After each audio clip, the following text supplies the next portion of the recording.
I stood in my own kitchen, frozen behind the partially open pantry door. My daughter-in-law Amber's voice carried clearly from the living room, laughing with her friends. "Now I'll finally get rid of that shrew," she said, her tone light and victorious. Daniel always protected her. But now? She's going straight to Shady Pines nursing home. "That witch deserves to rot there," the other women giggled. My hand trembled against the doorframe. My son had been dead for 3 days. Just 3 days. I stepped out from behind the pantry door. My legs felt like water, but I forced myself to move. Amber saw me immediately. For half a second, her face went white.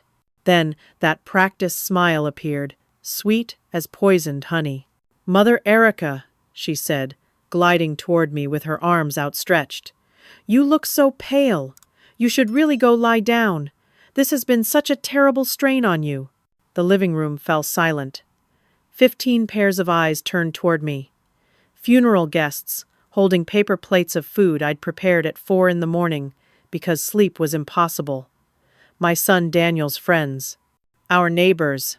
People who'd known me for decades. And they were all watching Amber perform. She reached for my arm, her grip tight despite the gentle appearance. Her fingernails, painted a dark burgundy, pressed into my skin through my black sleeve.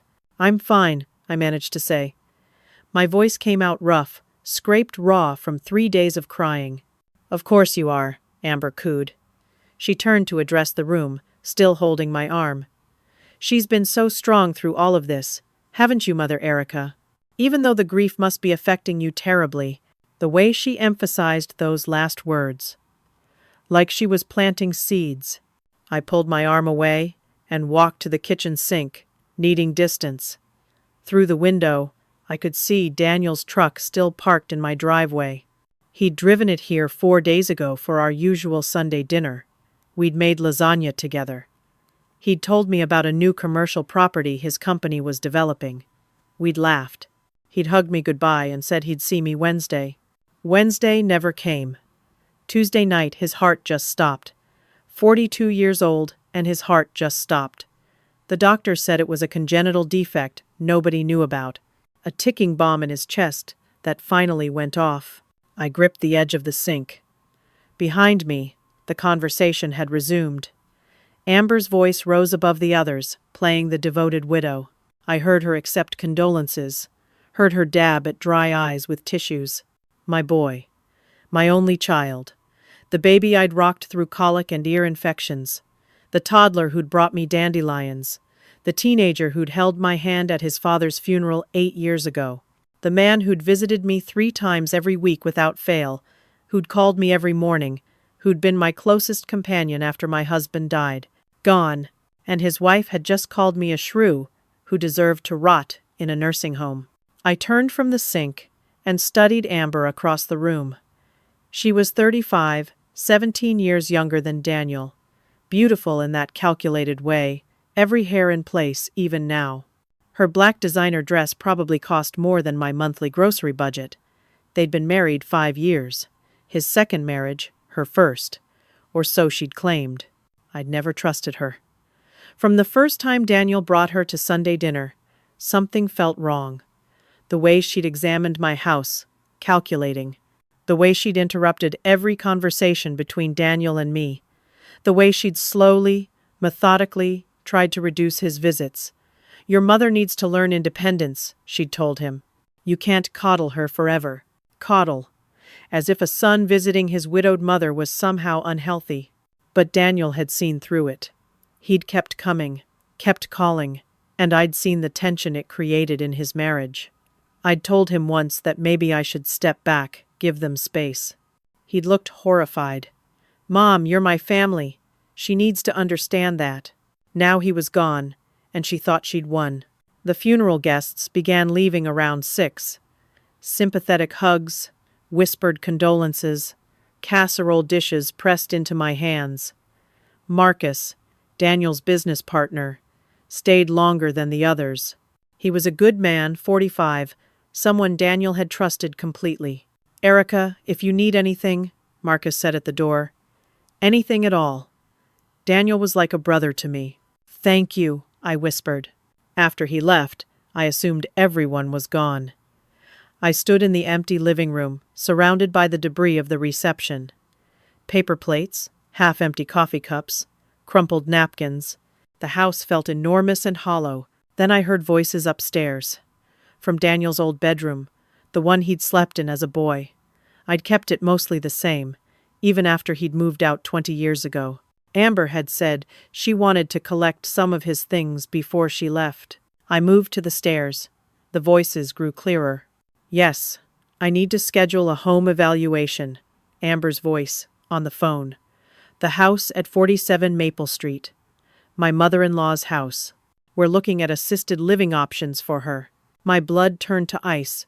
Another voice, Amber's mother, Brenda. She'd been at the funeral, cold and distant toward me as always. Do you really think you can get her out? What if she fights? She won't have a choice. Amber's laugh was sharp. I have medical power of attorney. Daniel signed it over to me last year when he updated his estate documents. I convinced him his mother was getting forgetful, a little confused, that she needed someone to make healthcare decisions if anything happened. The floor seemed to tilt beneath me. But the will, Brenda said. What if he left her money? Property? Doesn't matter. Medical POA trumps everything if she's declared incompetent. And trust me, I already have 2 psychiatrists lined up who'll say exactly what I need them to say. Both friends of yours, actually. This will be done within a month. And then? Then the house is sold. She's in Shady Pines, and I control everything, including whatever Daniel left her as trustee or executor. An incompetent person can't serve in those roles. I backed away from the stairs, my hand over my mouth to keep from making a sound. This wasn't just cruelty. This was a plan. A calculated, methodical plan that had been in motion for over a year. While Daniel was still alive, she'd been preparing for this. Had she known about his heart condition? Had she somehow? No, I couldn't let myself go there, not without proof. But I knew one thing with absolute certainty. Amber had legal power over my health care. She could have me declared incompetent. She could institutionalize me. And I'd just learned she was already setting it in motion. My son had been dead for 3 days, and his widow was already trying to steal my life. 3 days later, I sat in Bernard Whitmore's law office, my hands folded in my lap to keep them from shaking. The office was all dark wood and leather, the kind of place that smelled like old books and furniture polish. Bernard had been our family lawyer for 20 years. He'd handled my husband's estate. He'd helped Daniel with various business matters. Now he was going to read Daniel's will. Amber sat across from me, with her mother Brenda beside her. Amber wore a black suit today, her hair pulled back in a severe bun, widow's weeds. She glanced at me once, her eyes cold, then looked away. Marcus sat to my right, Daniel's business partner present as executor of the business estate. Bernard cleared his throat. He was 58, gray-haired, with the kind face of someone who'd delivered a lot of bad news over the years. Thank you all for coming. I know this is a difficult time. Daniel asked me to update his will 3 months ago, and I want you to know he was very clear about his wishes. 3 months ago, around the time Amber had mentioned manipulating him about the power of attorney. Bernard opened a folder and began to read. Legal language washed over me at first, then numbers started emerging. Daniel's estate was worth approximately $4.2 million. I hadn't known he'd done so well. His commercial real estate company had grown substantially in the past few years. Properties, investments, life insurance, personal assets. My boy had built something remarkable. Bernard continued reading. I waited to hear that everything went to Amber, as I'd assumed. She was his wife. That's how these things worked. But then Bernard's words made me sit up straighter. The bulk of the estate, totaling $3.5 million, is to be placed in an irrevocable trust for Daniel's unborn child. The room went silent. I'm sorry, what? Amber's voice, sharp. Bernard looked up. Daniel learned 3 months ago that you were pregnant, Amber. He was overjoyed. He wanted to ensure his child would be provided for. I turned to stare at Amber. Pregnant? Daniel had never mentioned it. Not once in the 3 months since he'd supposedly found out. We talked every day. We shared everything. Why wouldn't he have told me I was going to be a grandmother? Amber's face had gone very still. Brenda's hand gripped her daughter's arm. Bernard kept reading. The trust will be managed by a trustee until the child reaches the age of 25. The trustee Daniel has appointed is his mother, Erica Chen. I'm sorry, Erica Sutherland. My maiden name had been Chen. Bernard had stumbled over his notes. Wait. I was the trustee? The remainder of the estate is distributed as follows, Bernard continued. Amber receives the house she and Daniel shared, valued at approximately $400,000 plus $100,000 in liquid assets. $400,000 goes directly to Erica Sutherland. The remainder goes to various charitable organizations Daniel supported. I couldn't breathe. $400,000. And trustee of $3.5 million more. Amber stood up so fast her chair tipped backward. This is wrong. This is completely wrong. Daniel promised me everything. He told me I'd be taken care of. Bernard's expression remained neutral. This will was properly executed, witnessed, and notarized.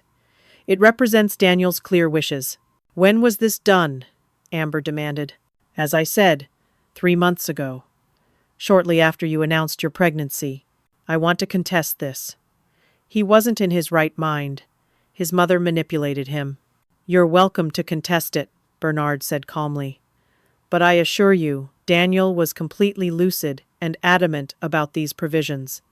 He wanted to protect his child's future, and he wanted to ensure his mother was financially secure. Amber's hands were fists at her sides. There's a condition, isn't there? For her to serve as trustee? Yes. The trustee must be of sound mind and body. If Erica becomes incapacitated or incompetent, an alternate trustee would be appointed. And who's the alternate? Amber's voice was like a blade. Marcus Chen. Marcus Hammond. Another mistake with the notes. Bernard was getting old, getting names confused. Amber grabbed her purse. Brenda stood as well, her face a mask of barely controlled rage. This isn't over, Amber said. She stormed out, Brenda following. The door slammed. In the silence that followed, I finally found my voice. Bernard, why didn't Daniel tell me about the baby? He looked uncomfortable. That's not for me to say. But Erica, I will tell you this. Daniel came to me with very specific instructions. He was protecting something. Or someone. Marcus leaned forward. What does that mean? It means he knew something. I couldn't tell you more even if I knew, which I don't. Attorney-client privilege. But I will say that Daniel was very concerned about ensuring this will was ironclad. I left the office in a daze. $400,000. Trustee of millions more. Daniel had trusted me with his child's future. But the joy I should have felt was overshadowed by confusion and growing dread. Why hadn't he told me? I made it to my car in the parking lot. The afternoon sun was too bright, making my eyes water. Or maybe that was tears. I couldn't tell anymore. A car door slammed. I turned. Amber was striding toward me, Brenda at her side. But Amber's face had changed. The rage was gone, replaced by something colder, more calculated. She stopped 3 feet away, close enough that I could smell her perfume, something expensive and cloying. Enjoy your little victory, Erica. Her voice was pleasant, almost friendly. That scared me more than the anger had. She reached into her purse and pulled out a folded document. Medical power of attorney, signed by Daniel 6 months ago. I had him convinced you were showing signs of dementia, memory problems, confusion, getting lost. She unfolded it, held it up so I could see Daniel's signature at the bottom. It looked real. All I need is 2 doctors to agree you're unfit to serve as trustee. Then I become the alternate. And guess what? I already have appointments scheduled with 2 psychiatrists who happen to be very close friends of my mother's. Brenda smiled. It didn't reach her eyes. By next week, Amber continued, you'll be declared incompetent. The trust will be mine to control. and you'll be exactly where you belong. In Shady Pines nursing home, rotting away where nobody has to deal with you anymore. She refolded the document, tucked it back in her purse, and patted it. Daniel's gone, Erica. He can't protect you anymore. And soon you'll have nothing. No house, no money, no freedom. Nothing. She turned and walked back to her car. Brenda followed, glancing back once with a look of pure triumph. I stood in the parking lot, my keys clutched in my shaking hand, and understood the full scope of what was happening. Amber was going to have me declared mentally incompetent. She was going to take control of the trust. She was going to institutionalize me. And she was going to take everything Daniel had left to protect his child and me. And it was all legal. The phone calls started the next morning. "Hi, Mother Erica. Just checking on you. How did you sleep?" Amber's voice, bright and cheerful. False concern dripping like honey. "Fine," I said shortly. "Are you sure? You sound confused. Did you remember to eat breakfast? I'm worried you might be forgetting meals." "I'm not forgetting anything, Amber." "Of course not. I'm just concerned. After all, you're grieving. It's natural to be a little scattered. Did you take your medications this morning?" "I don't take any medications." A pause. Then, "Really? I could have sworn Daniel mentioned you were on something for blood pressure. Are you sure you're not forgetting?" The implication was clear. She was documenting this, building her case. Every word I said could be twisted. "Goodbye, Amber." I hung up. She called back 3 more times that day, each time with leading questions, each time planting seeds of doubt about my memory, my judgment, my competence. 5 days after the will reading, I had my first psychiatric evaluation with Dr. Helen Crawford. The office was in a medical building downtown, all beige walls and generic landscape paintings. Dr. Crawford was 54, blonde hair cut in a severe bob, cool blue eyes behind wire-rimmed glasses. Amber insisted on being present. To provide background, she explained to the doctor, "Mother Erica might not remember things accurately." Dr. Crawford nodded, as if this made perfect sense. "So, Erica," she began, pen poised over her notepad, "tell me how you've been feeling since your son's death." Devastated, my voice cracked. He was my only child. "Of course. And have you noticed any changes in your thinking? Any confusion? Memory problems?" "No." Amber leaned forward. "Doctor, I have to disagree. I've noticed several concerning incidents. Last week, she forgot my name, called me by her late husband's sister's name. And 2 weeks ago, before Daniel died, she left the stove on, burned a pot completely. I had to take her to the emergency room because she'd inhaled smoke." I stared at her. "That never happened. None of that happened. You see?" Amber's eyes were wide, sympathetic. "She doesn't remember. That's what's so frightening." Dr. Crawford made notes. Lots of notes. The questions continued. Designed to seem neutral, but actually loaded with assumptions. When you forget things, how does that make you feel? Not if, but when. Do the memory lapses happen more in the morning or evening? Has anyone else noticed your confusion? I tried to defend myself, to explain that Amber was lying. But the more I protested, the more defensive I sounded, the more emotional. "I understand this is difficult," Dr. Crawford said gently. "Grief can affect our cognitive function. It's nothing to be ashamed of." "I'm not confused. She's lying." I pointed at Amber. My hand shook. "That kind of paranoia," Amber said softly. "That's new too. She's been accusing me of trying to hurt her. It's heartbreaking." Dr. Crawford scheduled another evaluation for the following week. As we left, she touched Amber's arm sympathetically. "This must be so hard for you." "I just want what's best for her," Amber said. That afternoon, I returned home to find a car in my driveway. A woman in a business suit stood on my porch with a clipboard. "Miss Sutherland? I'm Janet Price, real estate appraiser. Your daughter-in-law scheduled an evaluation of the property.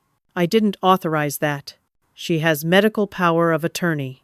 She's acting on your behalf." Janet showed me paperwork, official-looking documents with Amber's signature and mine, supposedly. Except I'd never signed anything. "This is my house," I said, my voice rising. "She has no right." "Ma'am, she's trying to help you. She explained that you need to transition to a care facility, and the sale of the house would fund that." "I'm not selling my house. I'm not going to a care facility." Janet's expression shifted to pity. "The look you give someone who's not quite right in the head. I understand this is frightening. Change is hard, especially at your age. At your age, like I was a child." She walked around my house anyway, taking photos, making notes. I followed her, protesting, but she ignored me. When she left, she patted my arm. "Try not to worry. You'll be much happier somewhere with people to take care of you." I called Bernard Whitmore. "Erica, I'm so sorry," he said after I explained. "The medical power of attorney is legitimate. I reviewed it. Daniel did sign it, but she's using it to destroy me, to take control of the trust." "I know. And legally, if 2 doctors declare you incompetent, I can't stop her from becoming the alternate trustee. You need to fight this. Get your own medical evaluation. Prove you're competent."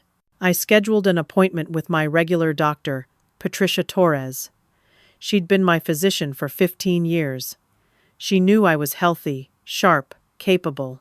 But 2 days before my appointment, police knocked on my door. 2 officers, a man and a woman, both young and professional.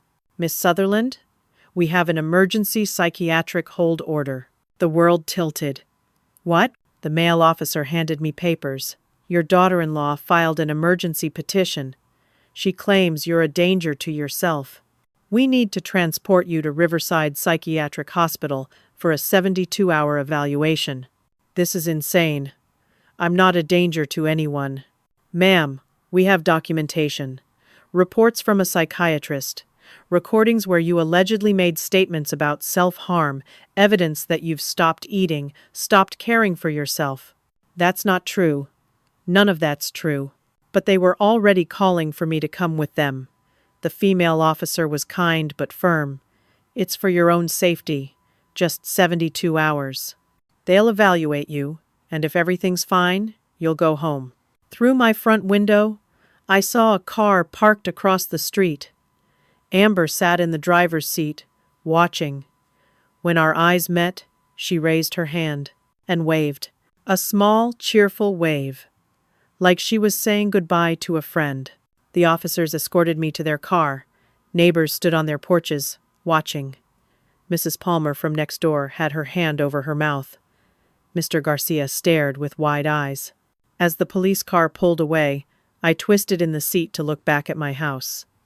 Amber was out of her car now, walking up my driveway, going into my home like she owned it. And I understood.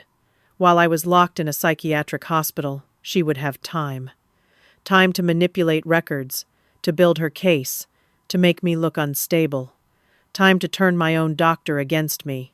Time to prepare for the final blow. I'd been declared a danger to myself, but the real danger was Amber, and I was being taken away, powerless to stop her. Riverside Psychiatric Hospital was nothing like the hospitals on television.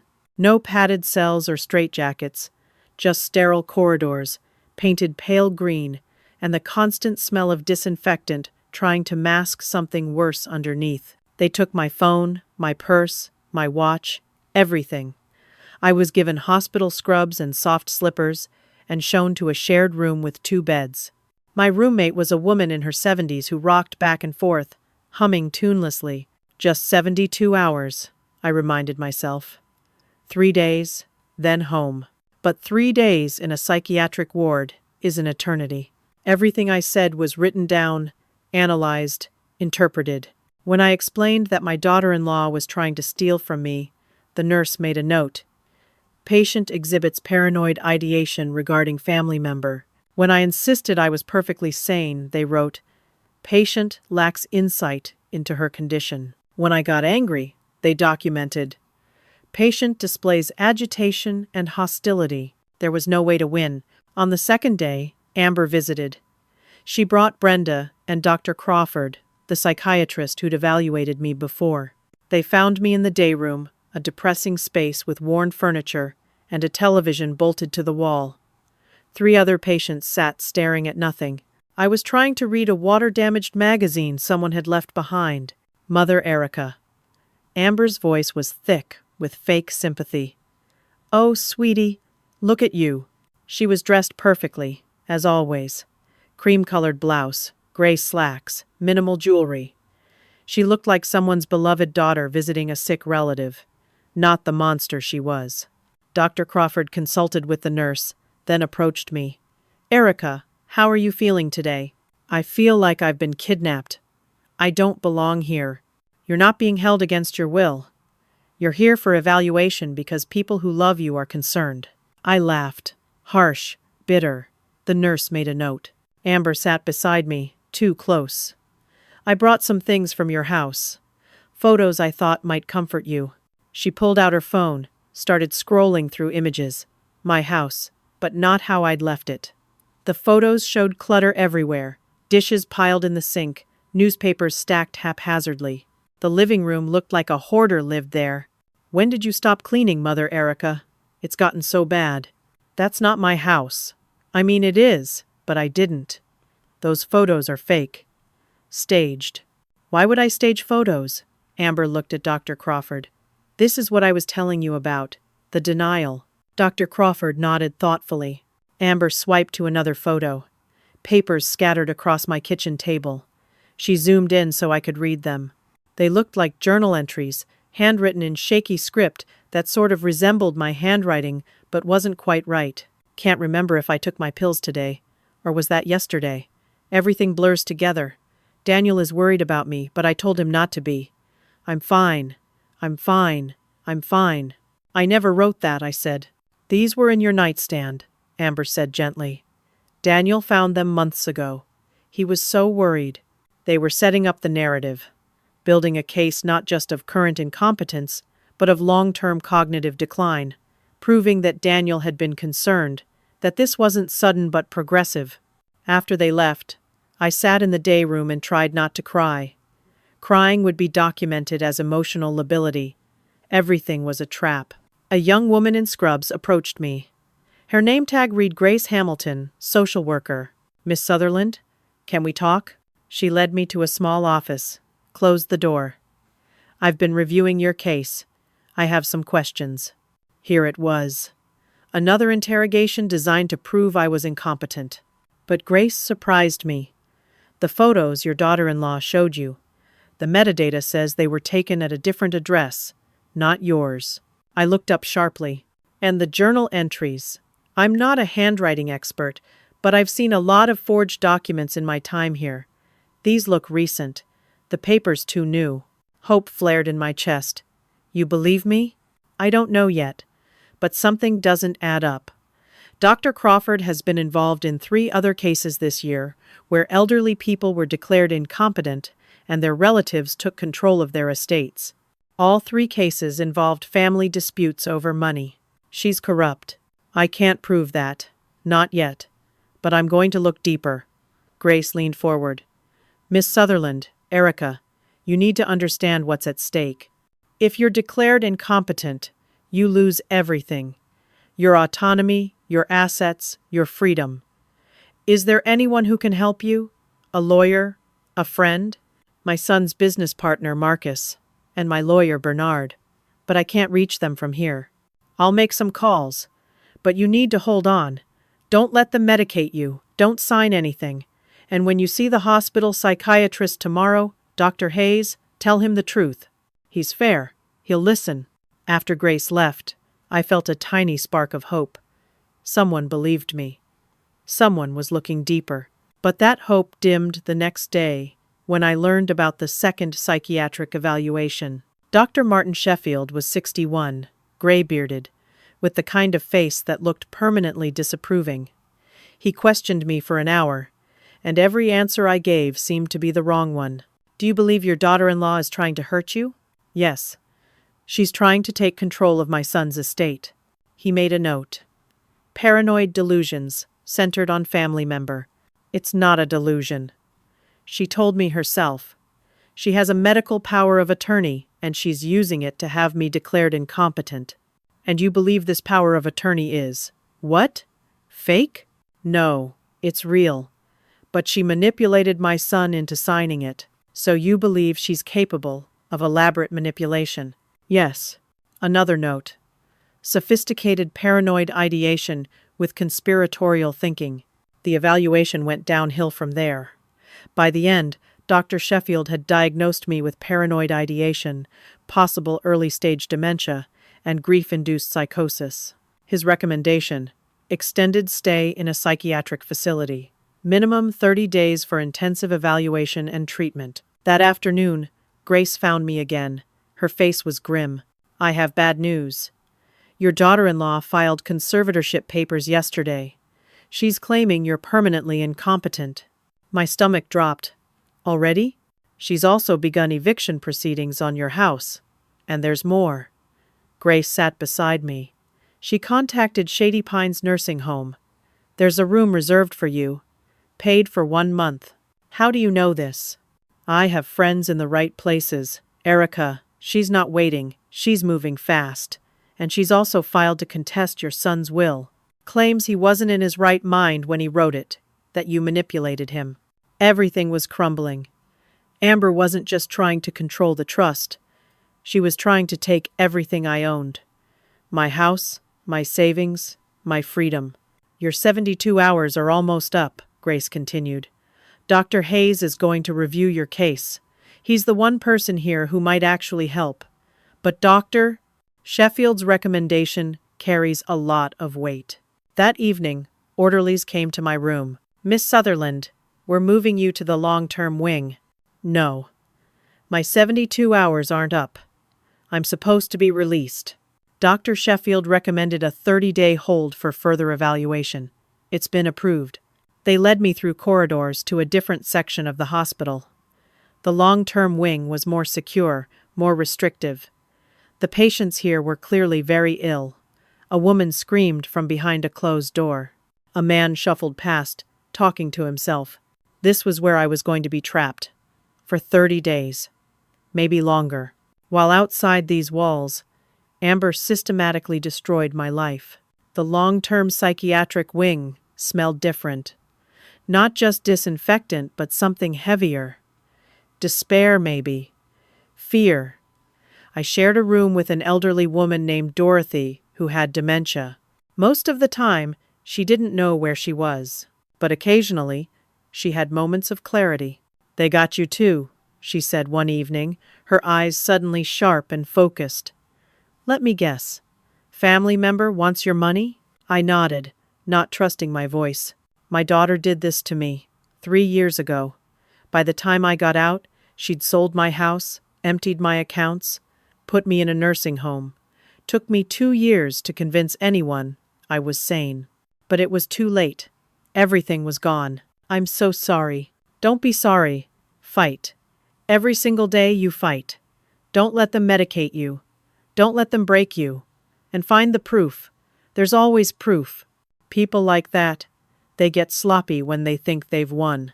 Dorothy's clarity faded after that, and she went back to humming and rocking. But her words stayed with me. Find the proof. Days blurred together. I refused medications, which got me marked as non-compliant. I participated in the mandated group therapy sessions, trying to appear normal and stable. But everything I said was scrutinized and interpreted through the lens of incompetence. Phone privileges were limited and monitored.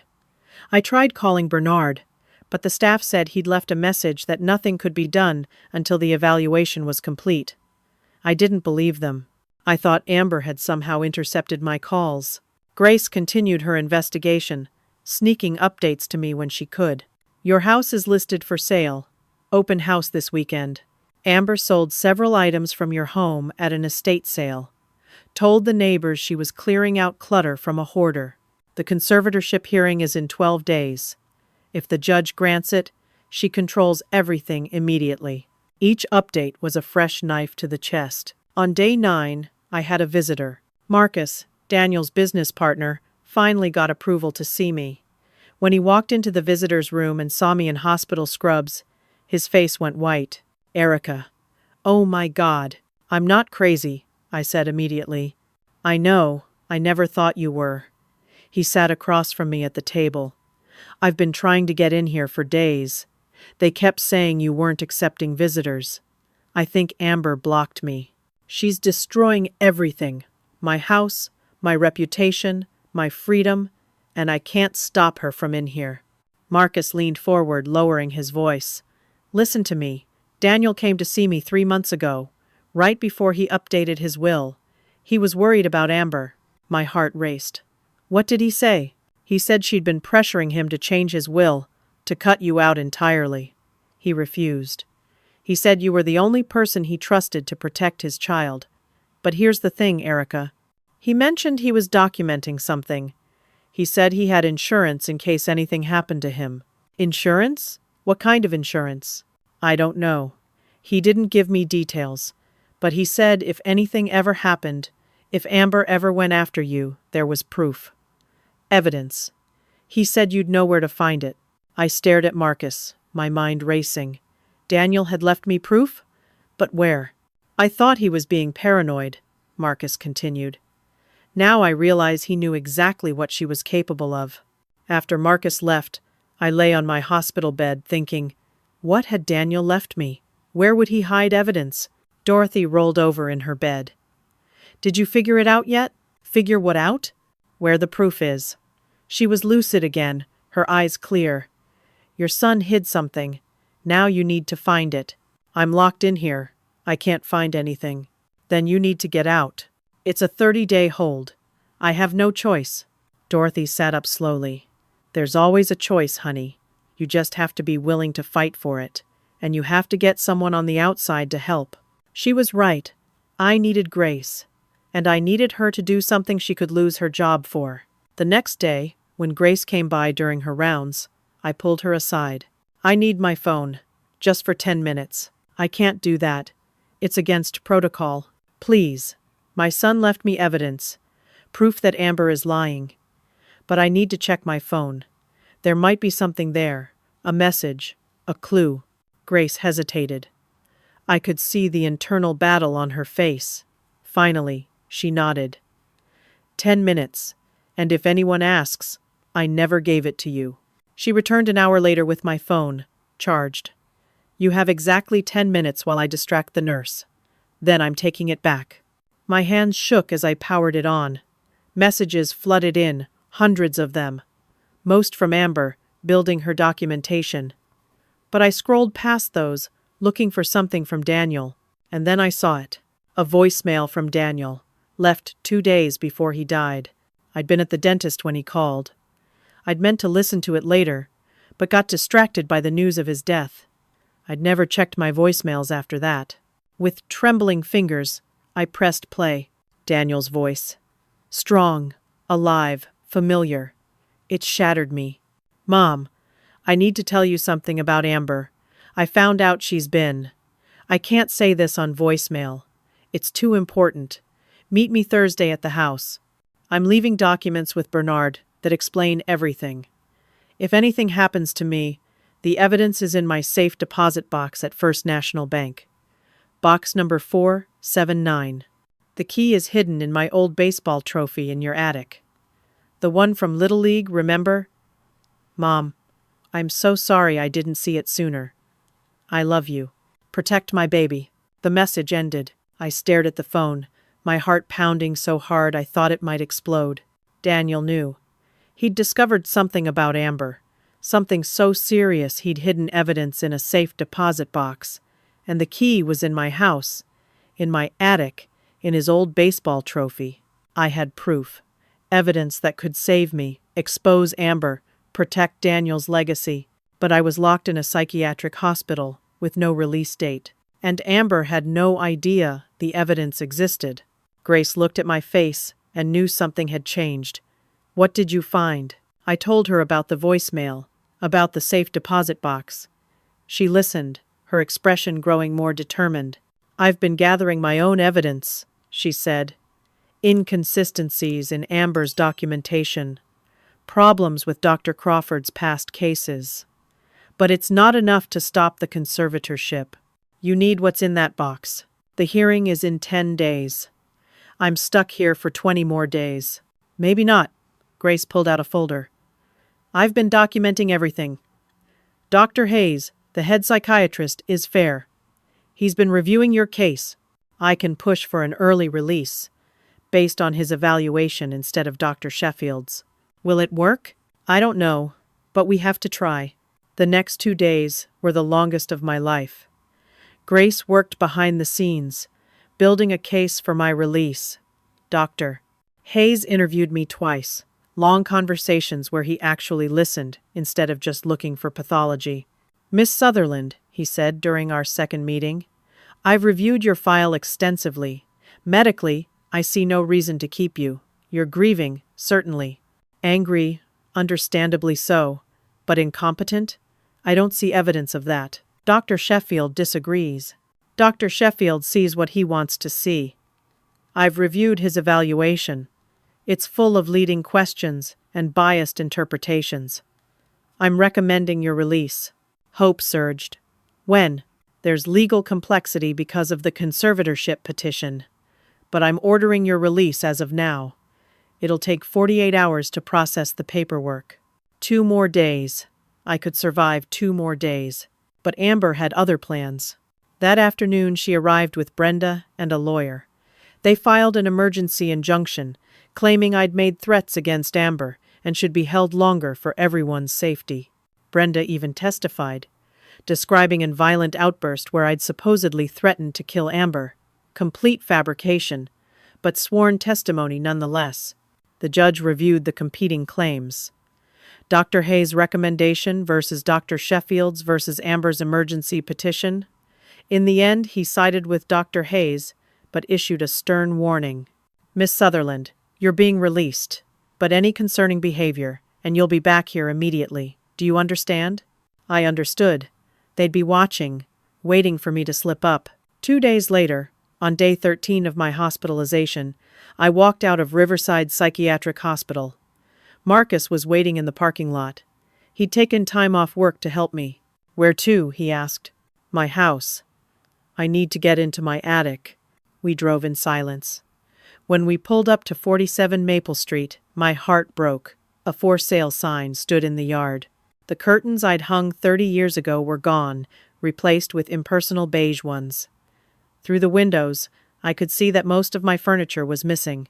She changed the locks, Marcus said, trying the front door. Of course she had. Legally, she had the right as my healthcare proxy to make decisions about my living situation. Basement window, I said. It's always been loose. Marcus looked dubious, but followed me around back. The basement window grudgingly gave way. Marcus went first, helping me climb through. We emerged in my own basement, now mostly empty. The house felt violated, wrong, like something precious had been gutted and left hollow. We climbed to the second floor, then pulled down the attic ladder. Dust and heat billowed down. I hadn't been up here in months. Marcus swept his phone's flashlight across the space. Boxes, old furniture, decades of accumulated memories. And there, in the corner, a plastic bin labeled Daniel, Childhood. I pulled it toward me, opened it. School papers, old toys, and his baseball trophies. 3 of them. I checked each one, my hands shaking. The third trophy, smallest and oldest, had a wooden base that felt loose. I twisted it. It came apart. Inside, taped to the underside, was a small key. Marcus drove me straight to First National Bank. It was 4:30. They closed at 5. The bank manager, a woman in her 50s, met us at the safe deposit box vault. I showed her my ID, Daniel's death certificate, the key. She hesitated. Ma'am, we have a notice on file that you're under conservatorship evaluation. I can't release box contents without legal clarity. No. We were so close. Marcus stepped forward. I'm Daniel Sutherland's business partner and executor of his business estate. These documents may pertain to business matters. I have legal authorization to access business-related materials. He showed his documentation. The bank manager studied it, clearly uncomfortable, but unable to find a reason to refuse. All right. But Miss Sutherland can only observe, not remove anything. Understood. The safe deposit box was small, narrow. The manager opened it with her key in mind, then stepped back. Inside, a USB drive, a folder of documents, and a letter. The letter was addressed to me in Daniel's handwriting. Marcus carefully unfolded it. His face went pale as he read. Then he handed it to me. Mom, if you're reading this, I'm gone. I found out the truth about Amber. She's not pregnant. She faked it to manipulate the will. I have proof. Fake ultrasound she purchased online. Pharmacy records showing she bought pregnancy tests and hormones that mimic pregnancy symptoms. I hired a private investigator. She's done this before. 2 previous relationships where she pretended to be pregnant to get money. Her real name isn't Amber Stone, it's Amy Steinberg. She has warrants for fraud in Nevada. I was going to confront her this week and call the police. I'm so sorry, Mom. I should have seen it sooner. The USB has everything. The investigator's full report. Recordings of her admitting the scam to her mother. Financial records showing she's been embezzling from my accounts for 2 years. Take this to Bernard and the police immediately. Protect yourself. Protect my real legacy, which is making sure justice is done. I love you, Daniel. My vision blurred. I read the letter 3 times to make sure I understood. Not pregnant. The entire pregnancy was fake. The trust was based on a lie. The will was manipulated through fraud. And Amber was wanted for crimes in other states. Marcus carefully photographed everything in the box with his phone. The investigator's report was thorough. Photos of Amber with different men, marriage licenses under different names, detailed financial records showing systematic theft, audio files of conversations where she and Brenda discussed the pregnancy strategy. This destroys her entire case, Marcus said. The conservatorship, the will contest, all of it. The hearing is in 7 days. We need to get this to Bernard and the police immediately. But even as hope soared, fear gripped me. Amber was 7 days away from legal control. If she somehow learned about this evidence before we could present it, she could destroy it, or disappear. We had the proof Daniel promised, but the clock was still ticking, and Amber had shown she was willing to do anything to win. The next 7 days were the most intense of my life. Bernard Whitmore worked around the clock, building a case from Daniel's evidence. Marcus and I met with Detective Sharon Mills, a fraud investigator with the state police. She reviewed everything from the USB drive with growing outrage. This woman is a serial con artist, Detective Mills said. Amy Steinberg, also known as Amber Stone, also known as Amanda Sterling. 3 marriages under false pretenses. 2 fraud warrants in Nevada, 1 in Colorado. And now this. Can you arrest her before the conservatorship hearing? I asked. I'm working on it. But I need to coordinate with Nevada and Colorado. It'll take a few days. Those few days felt like years. Amber didn't know we'd found the evidence. She continued her campaign, calling me daily with questions designed to make me sound confused, telling neighbors I was mentally unstable, preparing for what she thought would be her final victory. Bernard filed emergency motions with the court, requesting postponement of the conservatorship hearing and attaching Daniel's letter as evidence. The judge's clerk called back within 2 hours. Judge Martinez wants to see all parties in chambers tomorrow morning. The next morning, I walked into the courthouse with Bernard and Marcus. Amber was already there with her lawyers, looking confident and composed. She saw me, and her expression flickered with surprise and anger. She'd been told I was still in the psychiatric hospital. She didn't know I'd been released. In the judge's chambers, we sat on opposite sides of a polished mahogany table. Judge Martinez was a stern woman in her early 60s with steel gray hair and sharp eyes. I've reviewed the emergency filings, she said. Miss Whitmore, you've presented some very serious allegations. Bernard stood. Your Honor, I have evidence that the conservatorship petition is based entirely on fraud. Evidence that Amber Sutherland manipulated her late husband, fabricated medical reports, and conspired to unlawfully seize her mother-in-law's assets. He presented Daniel's letter, the investigator's report, the audio recordings. With each piece of evidence, Amber's face grew paler. Her lawyer tried to object. "Your Honor, we haven't had time to review this evidence or verify its authenticity." "Then you'll have time now," Judge Martinez said coldly, "because I'm not proceeding with any hearing until this is resolved." She turned to Amber. "Miss Sutherland, are you or are you not currently pregnant?" Silence. Amber's hands twisted in her lap. "Answer the question." There were complications. I lost the baby." "When?" "Recently." "According to this investigator's report," Judge Martinez said, tapping the folder, "you were never pregnant. You purchased a fake ultrasound and used it to manipulate your husband's will. Is that true?" "No, that's ridiculous." "Then you'll have no problem providing current medical records proving the pregnancy and subsequent miscarriage," Amber's lawyer whispered urgently in her ear. "Your Honor," the lawyer said, "we need time to gather those records. You have 24 hours. This hearing is continued until tomorrow at 9 a.m. And Miss Amber Sutherland, you are not to leave the state. Do I make myself clear?" We left the courthouse. In the parking lot, I saw Amber on her phone, arguing with someone. Probably Brenda. That night, Detective Mills called. "We have enough. I'm arresting her tomorrow morning before the hearing." But Amber didn't wait. Someone tipped her off. Maybe a clerk in the courthouse. Maybe one of the corrupt doctors. We never found out. By the time police went to arrest her the next morning, she was gone. So was Brenda. They'd cleaned out what remained of Amber's accessible bank accounts and fled. The conservatorship hearing went forward without her. The judge reviewed all the evidence and was furious. "This is one of the most egregious cases of elder abuse and fraud I've seen in 30 years on the bench. Miss Sutherland, the petition is denied with prejudice. Furthermore, I'm ordering a full investigation into Dr. Helen Crawford and Dr. Martin Sheffield for their roles in this conspiracy. And I'm issuing warrants for the arrest of Amber Sutherland, also known as Amy Steinberg, and Brenda Steinberg for fraud, conspiracy, elder abuse, and embezzlement."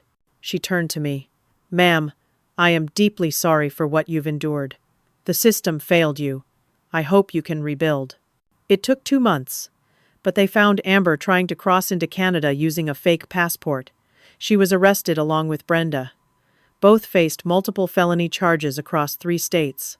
Eventually, Amber took a plea deal to avoid trial. 8 years in prison for fraud, identity theft, elder abuse, and embezzlement. Brenda got 5 years as an accessory.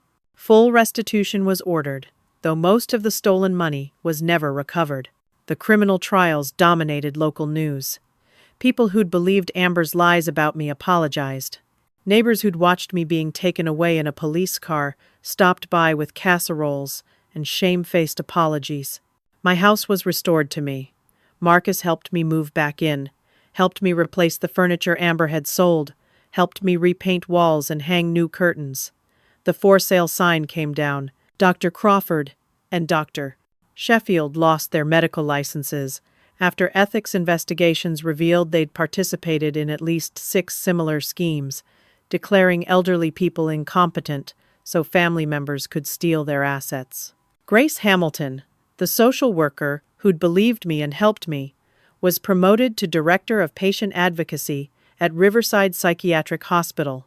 She implemented new protocols to protect vulnerable patients from this kind of abuse. Bernard Whitmore helped me establish a foundation with the recovered funds and money from Daniel's estate that would have gone to the fake pregnancy trust. We called it Daniel's Shield.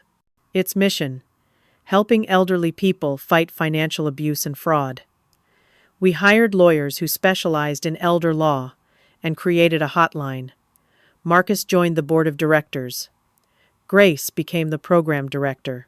6 months after Daniel's death, I stood at his grave. Spring flowers bloomed around the headstone. I'd brought fresh ones, white roses, his favorite. "I did it," I whispered. "I fought back. I protected your legacy. I made sure Amber didn't win." The breeze rustled through the trees. I imagined it was Daniel, telling me he was proud. I'd learned that grief makes you vulnerable, but it doesn't make you weak. That when someone tries to steal your dignity, your home, your very life, you fight. Even when you're at your lowest, even when you're locked away and silenced, truth has a way of surviving. Daniel had protected me even after death. That's what real love does. It endures. It plans. It fights back. And I learned that evil people like Amber, they always get sloppy. Greed makes them careless. They can't help it. They think they've won, and that's when they make mistakes. 1 year after Daniel's death, something happened that I never expected. A young woman came to my door. She was 28, with Daniel's dark hair and his warm brown eyes. "Miss Sutherland? My name is Sarah. I'm Daniel's daughter." I stared at her, unable to speak. "From his first marriage. I know you didn't know about me. My mom and Daniel got married very young, when they were both 20. It lasted less than a year. Mom raised me in California.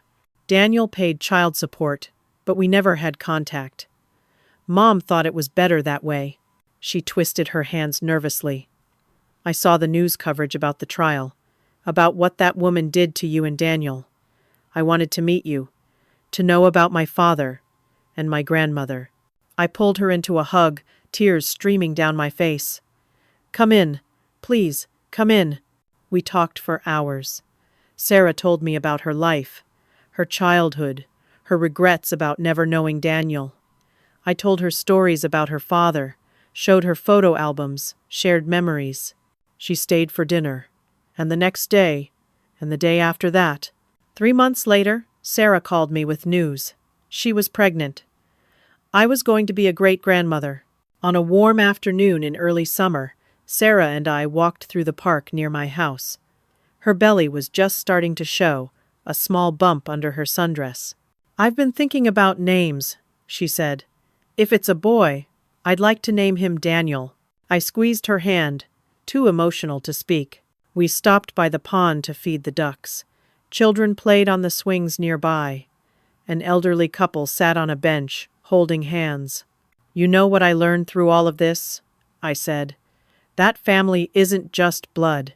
It's who protects you, who fights for you, who believes in you even when the world says you're crazy." Like Grace and Marcus. Exactly like them. And now, like you. Sarah smiled. "I'm glad I found you, Grandma." Grandma. The word made my heart swell. I was 65 years old. I'd buried my husband and my son. I'd been betrayed, institutionalized, and nearly destroyed by someone I should have been able to trust. But I was still here, still standing, still capable of love and joy and hope, and I still had so much to give. The sun warmed my face. Sarah laughed at the ducks, fighting over breadcrumbs. In the distance, children shrieked with delight on the swings. Life wasn't easy. It wasn't fair.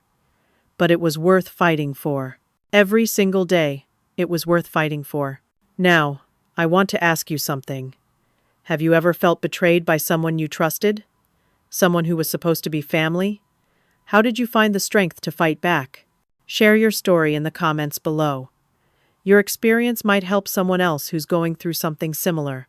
If this story touched your heart or made you think about the importance of protecting our elderly loved ones, please hit that like button, subscribe to hear more stories like this one, and share this with someone who needs to hear it. Someone who might be fighting their own battle and needs to know they're not alone. Thank you for listening to my story.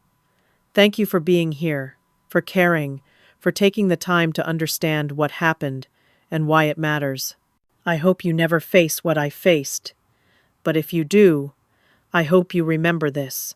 You are stronger than you think. Truth is more powerful than lies. And love, real love, survives even death. Take care of yourselves. Take care of each other. And never, ever, let anyone tell you you're not worth fighting for. Because you are.